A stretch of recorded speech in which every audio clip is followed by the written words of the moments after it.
अस्सलामुअलैकुम, welcome to health and happiness with doctor Varda Sikander. एक नए एपिसोड के साथ, एक नए टॉपिक के साथ EFUM हेल्थ फोरम, जहां रोज़ाना हम आपको मिलवाते हैं मुख्तलिफ हेल्थ प्रोफेशनल से। घर बैठे आपको बताते हैं बीमारियों और उनके सलूशंस के बारे में।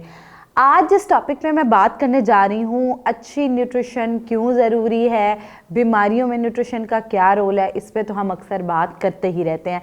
आज मैं जिस टॉपिक पे बात करने जा रही हूँ कि अगर एक इंसान ओवरवेट होता है तो उसके क्या साइड इफ़ेक्ट्स उसकी बॉडी पे आ सकते हैं और लॉन्ग टर्म उसके को कौन कौन से मसाइल जो है वो फेस करने पड़ सकते हैं।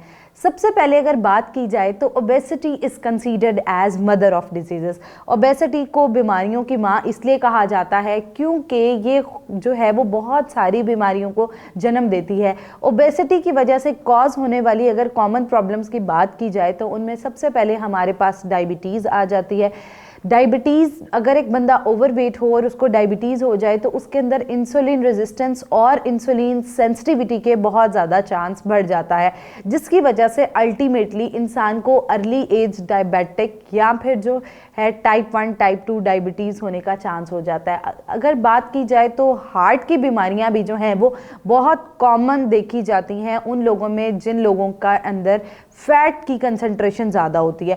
अगर बात की जाए हमारे अगर अंदर LDL वाला बैड फैट की क्वांटिटी ज़्यादा होगी तो ऑब्वियसली हमारा वेट जो है वो दिन ब दिन बढ़ता जाएगा, और बढ़ता वेट पहले जो है वो हमारी बॉडी के अंदर मज़ीद फ़ैट को डिपॉजिट करेगा। उसके बाद एथेरोस्क्लेरोसिस, प्लेक फॉर्मेशन, यानी हमारी जो आंतड़े हैं उनके अंदर फ़ैट जो है उसको जगह जगह पर डिपॉजिट करने लग जाएगा, जिसकी वजह से हमारी खून की गर्दिश ठीक नहीं हो पाएगी और ब्लड जो है वो थिक होने लग जाएगा, जिसकी वजह से अल्टीमेटली हमें हाइपरटेंशन, हार्ट अटैक, एंजाइना और इस तरह के मसाइल हो सकते हैं। उसके बाद अगर बात की जाए एक बहुत ज़्यादा कॉमन प्रॉब्लम जो ओबीस लोगों में आता है वो ये होता है गट रिलेटेड प्रॉब्लम। जब हम लोग एक नॉर्मल BMI के साथ होते हैं, हम कुछ भी खाते हैं तो हमारी बॉडी में एक कैलोरीज जो है उनका अब्जॉर्ब होने का और कुछ कैलोरीज साथ अगर हम फिजिकल एक्टिविटी रखते हैं तो बर्न होने का मैकेनिज्म चलता रहता है।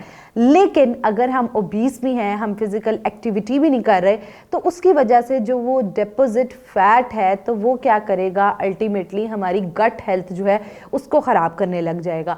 गट हेल्थ से एसिडिटी, कॉन्स्टिपेशन, ये इस तरह की कॉमन प्रॉब्लम्स हैं कि जो गट से रिलेटेड हैं, जिसकी वजह से GERD भी बहुत कॉमनली देखा जाता है कि कुछ खाएं फ़ौरन वो खाना बाहर आ रहा होता है। बिंज ईटिंग, ईटिंग डिसऑर्डर्स, ये भी अगर हम लोग ओवरवेट होंगे तो उनमें बहुत ज़्यादा कॉमन है।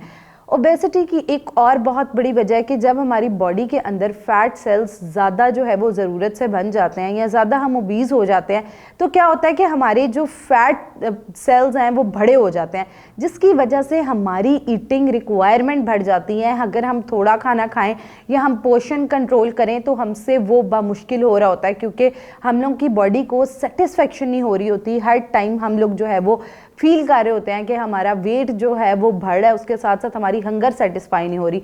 उसके अलावा डाइटरी इनकरेक्शंस की वजह से अल्टीमेटली जब हम इंसान डिप्रेशन की तरफ जा सकता है और आपको डिफरेंट एंजाइटी और इस तरह की प्रॉब्लम्स जो हैं वो हो सकती हैं। जब हमारी बॉडी के अंदर गट हेल्थ जो है वो ठीक नहीं होगी तो उसकी वजह से कुछ ईटिंग डिसऑर्डर्स जैसे कि बुलिमिया नर्वोसा और साथ साथ जो है वो बिंज ईटिंग, इस तरह के प्रॉब्लम्स जो हैं वो मज़ीद बढ़ने लग जाएंगे। उसके अलावा ओबेसिटी का एक बहुत कॉमन प्रॉब्लम जो है वो देखा जाता है ख़ास तौर ख़वातीन में। जैसे ही उनका वेट गेन होता है उनकी हड्डियों की दर्दें और पट्टों की दर्दें जो हैं वो बहुत ज़्यादा बढ़ती जाती हैं। क्या होता है कि जब हमारी बॉडी का वेट हम ज़्यादा होता है हमारे BMI से, तो हमारे जितनी भी एक बोन्स हैं उन पे प्रेशर ज़्यादा होता है। ख़ास तौर पे हमारे जो घुटने हैं उन पे जो है हमारे वेट का प्रेशर ज़्यादा आता है, जिसकी वजह से वो वेट ज़्यादा पड़ता है और हमें अरे पट्टों में दर्दें निकलने लग जाती हैं और हड्डियाँ पोरस होने लग जाती हैं।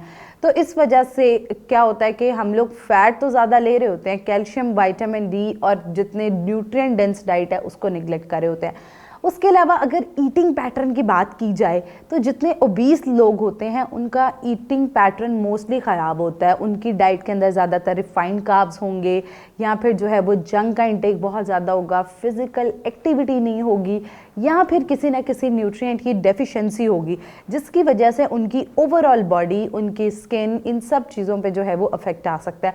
तो इसके लिए बहुत ज़रूरी है, ये मैंने आपको बताई कि ओबेसिटी हमारे लाइफ थ्रेटनिंग डिजीज़ को कॉज कर सकती है, हमारे अंदर क्रॉनिक बीमारियां जो हैं उनको जन्म दे सकती है। तो इसके लिए बहुत अहम है कि हम अपने वेट को टाइमली मेंटेन करें।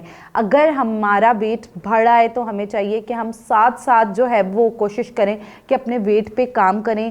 जब हम कहते हैं कि थोड़ा सा और बढ़ जाएगा तो उसके बाद एक बार इकट्ठा जो है वो रिड्यूस करेंगे, वो फैट उतना ज़्यादा बॉडी के अंदर मज़ीद डिपॉजिट होता जाता है और वेट स्टक होने के चांसेस बहुत ज़्यादा होने लग जाते हैं और बॉडी हेल्थ कॉम्प्लिकेशंस जो हैं वो ज़्यादा होने लग जाती हैं, हार्मोनल डिजीज़ होने लग जाती हैं। तो इट इज़ वेरी इंपॉर्टेंट कि आप लोग जितना जो है वो, आपको 5 छोटी सी टिप्स दूंगी, अगर वो आप अपनी लाइफ में ऐड कर लेते हैं तो आप वेट लॉस जो है उसको बासानी कर सकते हैं और इन लाइफ थ्रेटनिंग प्रॉब्लम से जो बच सकते हैं। सबसे पहले आपने क्या करना है कि जितनी बैलेंस डाइट जो है वो उसको फोकस करना है। बैलेंस डाइट में एक चीज़ का खास ख्याल रखना है कि आपने वो फूड ऑप्शंस लेनी है जो कि हेल्दी हैं। आपने रिफाइंड कार्ब जो है वो उनका इस्तेमाल नहीं करना, यानी सफ़ेद मैदा, उससे बनी तमाम अशिया। आपको चाहिए कि आप कॉम्प्लेक्स कार्बोहाइड्रेट जिनमें ओट्स, ब्राउन ब्रेड और इस तरह की चीज़ें इस्तेमाल करें। अगर प्रोटीन्स की बात की जाए तो आपने जितनी हमारी बॉडी रिक्वायरमेंट है एनिमल और प्लांट बेस्ड प्रोटीन दोनों के कॉम्बिनेशन में लेनी है और कोशिश करना लीन सोर्सेज ऑफ प्रोटीन लें। ज़्यादा चर्बी वाले गोश्त से परहेज़ करें और दालें जो हैं उनको भी साथ साथ अपनी रूटीन में शामिल रखें। अगर फैट्स की बात की जाए तो हेल्दी फैट्स जिनके अंदर ओमेगा 3 और ओमेगा 6 मौजूद हैं, उन फैट्स को अपनी रूटीन का हिस्सा बनाएं। उसके साथ साथ जो है वो आपने कोशिश क्या करनी है कि फ्रूट्स और वेजिटेबल्स जो हैं उनको ज़्यादा से ज़्यादा अपनी रूटीन में इंक्लूड करना है। फिज़िकल एक्टिविटी को अपनी ज़िंदगी का हिस्सा बनाएं ताकि जितनी ज़्यादा फिज़िकल एक्टिविटी करते हैं हमारे अंदर कैलोरीज मेंटेनेंस, कैलोरीज बर्न होने का मैकेनिज़्म इन जो है वो बेहतर होता चला जाता है। उसके अलावा जो है वो ये बहुत अहम है, चीनी, processed food, artificial sweeteners, emulsifiers, इन सारी चीज़ों को अवॉइड किया जाए ताकि हम एक हेल्दी वे जो है उसको मेंटेन कर सकें और न्यूट्रिएंट डेंस डाइट जो है वो उसको फोकस कर सकें। अगर आप भी ओबेसिटी जो है वो फेस कर रहे हैं या ओबेसिटी के साथ आपको थायराइड का मसला हो चुका है, आपका ब्लड प्रेशर कंट्रोल नहीं हो रहा, आपको डायबिटीज़ है, तो आपको चाहिए फ़ौरन अपने करीबी न्यूट्रिशनिस्ट को कंसल्ट करें। अब आप घर बैठे हमारे EFUM हेल्थ फोरम पर मौजूद कंसल्टेंट्स को भी कंसल्ट कर सकते हैं। अगर आपको इस टॉपिक से मुतल्लिका कोई भी सवाल है तो आप कमेंट सेक्शन में हमसे पूछ सकते हैं। Don't forget to subscribe our channel. मिलते हैं एक नए एपिसोड के साथ। अल्लाह हाफिज़।